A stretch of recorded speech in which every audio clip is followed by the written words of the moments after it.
ඔජිත් මගේ දොර ජනෙල් වලට වුඩ් පේන්ට් එකක් ගනිද්දී මම බලන්න ඕනේ කාරණා මොනවද? කොහොමද හොඳ මේක තෝරගන්නේ? ඔව් මේ හොඳ ප්‍රශ්නයක් ඒක. මොකද දැන් බිත්ති වලට ආලේපන තෝරගන්නවා වගේ නෙවෙයි. දැව ආලේපනයක් තෝරගන්නකොට ඒකේ යෙදවුම අනුව හොඳ මේක තෝරගන්නේ කොහොමද කියන එක කන්සර්න් එකක් තමයි. මොකද දැන් අපි පොලොවකට ෆ්ලෝරින් එකකට ගන්න කෝටින් එකක්, ඒතකොට ඩෙක් එකකට ගන්න එකක්, දොරකට ජනෙලයකට ගන්න එකක්, වහලයකට ගන්න ආලේපනයක් මේවා ඒ යෙදවුම අනුව ඒකේ තියෙන performance එකේ තියෙන අපි බලාපොරොත්තු වෙන concerns වෙනස්. ඒතකොට ඒකට අදාළ ආලේපනයක් තෝරගන්න එක වැදගත්. ඉතින් මෙතෙන්දී අපි සලකන්න ඕන කාරණා ගත්තාම ප්‍රධාන වශයෙන් මට කොටස් දෙකකට බෙදලා පැහැදිලි කරන්න පුළුවන්. එකක් තමයි මේ appearance එක සම්බන්ධ කාරණා. මේක opaque coating එකක්ද translucent coating එකක්ද? ඒ කියන්නේ දැවය විනිවිද පෙනෙන ආලේපනයක්ද නැත්නම් සම්පූර්ණයෙන් වැහිලා යන ආලේපනයක්ද? ඒතර අවශ්‍ය වර්ණය මොකක්ද? නිමාව මොකක්ද? gloss level එක මොකක්ද? කියන කාරණා ඒක කාරණයක්. මේක බොහෝ වෙලාවට මම විස්තර කරන්න අවශ්‍ය නැහැ කියලා මම හිතනවා. මොකද බොහෝ දෙනෙක් දන්නවා මගේ ගෙදරට අවශ්‍ය මොන වගේ නිමාවක්ද මොන වගේ වර්ණයක්ද කියන එක ගැන අවබෝධයක් තියෙනවා. හැබැයි බොහෝ වෙලාවට මේ හොඳම ආලේපනේ තෝරගන්නවා කියන කාරණේදී අපිට මග ඇරෙන කොටස තමයි මේ කල් පැවැත්ම සම්බන්ධයෙන් තියෙන කන්සර්න්. එතකොට දොර ජනේලක විශේෂයෙන් ගත්තාම අපි බලන්න ඕන මොනවද මේ අපිට බලපාන කාරණා කියලා. එකක් තමයි මේ weather attacks. හරි. අපි අවුවෙන් එන UV කිරණ නිසා වෙන දිරා යාම සහ ඒ ෆේඩ් වීම. එතකොට වැස්ස සහ ජලය නිසා වෙන හානි.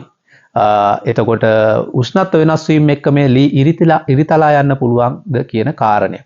එතකොට මේවා මේ අර කල් පැවැත්ම සම්බන්ධයෙන් විශේෂයෙන් දොර ජනෙල් වලට සහ අනිකුත් අපි ගත්තාම දැව පිටත තියෙන දැව වලට බලපාන කාරණා. ඒතර මෙතෙන්දී අපි බලන්න ඕනේ මේ අපි භාවිතා කරන ආලේපනය මගින් හොඳ UV රෙසිස්ටන්ස් එකක් දෙන්න පුළුවන්ද? මේ ඉර එළියෙන් එන UV කිරණ වලට හොඳ ප්‍රතිරෝධයක් දෙන්න පුළුවන්ද? ඒතර වැස්ස නිසා හෝ ජල වාෂ්ප නිසා හෝ වෙන හානි නවත්තන්න water repellent qualities තියනවාද? water proofing qualities තියනවාද කියන කාරණය සහ මේ කාරණා සම්බන්ධයෙන් මේ weather resistance සම්බන්ධයෙන් නිෂ්පාදකයා විසින් ලබා දෙන වගකීම කොච්චරක්ද කියන කාරණය. ඒතර ඊළඟ තව වැදගත්ම කාරණයක් තමයි දොර ජනෙල් ගත්තාම ඉදිමීම ඇකිලිම කියලා කියන්නේ. ඔයගොල්ලන් දැකලා ඇති වැස්ස කාලේ සමහරවිට දොරවල් ඉදිමෙනවා. ඒතර වහන්න බෑ අපිට අමාරුයි. තදට අවුව වැටෙන කාලට රස්නේ කාලට මේක ඇකිලෙනවා. ඒතර පොඩි ગેප් එකක් හිටින්න පුළුවන්. ලොක්ස් දාන්න බැරි වෙන්න පුළුවන්.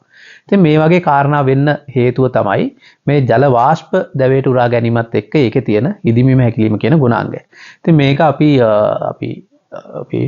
ඉංජිනේරුමේ පැත්තෙන් බැලුවොත් එහෙම EN 927 කියන යුරෝපියානු තත්ත්ව සම්මතය යටතේ මේ දොර ජනෙල් වර්ග කරන්නේ dimensionally stable කියන කාණ්ඩයට.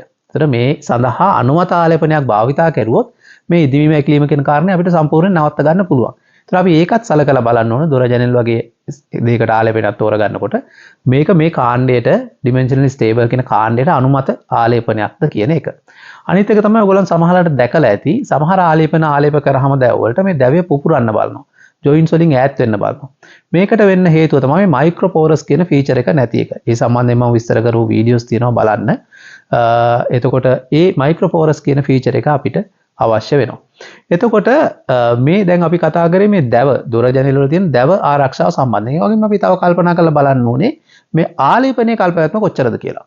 අවුවට හරි ඉක්මනට ෆේඩ් වෙනවා නම් මාස කිහිපයක් යනකොට මේ වර්ණය වෙනස් වෙලා ෆිනිෂ් එක වෙනස් වෙලා අපි අර අපේ ගෙදරට තියෙන පෙනුම නැති වෙන්න පුළුවන්. ඒතකොට මේ ආලේපනය කොච්චරක් දුරට weather resistance ද කියන එක මේක peel off වෙනවද crack වෙනවද දැවයට කොච්චරක් දුරට හොඳින් උරා ගන්නවද බැඳිලා තියෙනවද මෙන්න මේ කියන කාරණා සම්බන්ධයෙන් නිෂ්පාදකයාගෙන් විශේෂයෙන් විමසලා බලන්න ඕනේ. ඉතින් ගෝරි නිෂ්පාදන ගත්තාම දොර ජනෙල් සඳහා අපි රෙකමන්ඩ් කරන්නේ ගෝරි 99 කියන නිෂ්පාදනයේ ලංකාවේදී.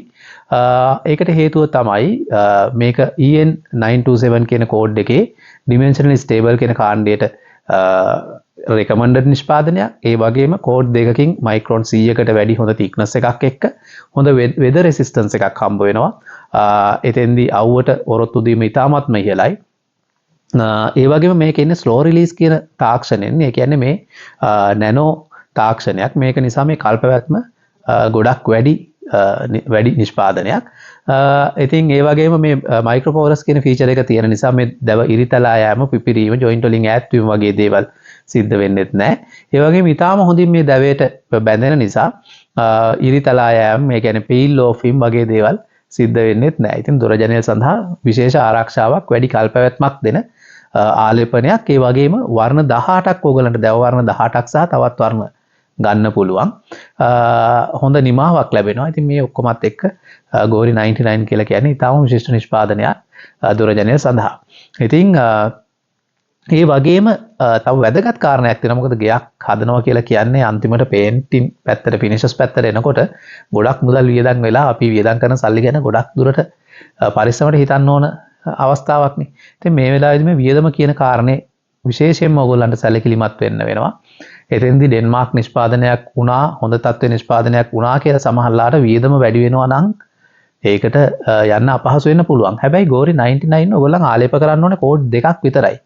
මේක ඩෙන්මාර්ක් වලින් එන උසස් තත්ත්වයේ නිෂ්පාදනයක් නිසා මිල ටිකක් වැඩි.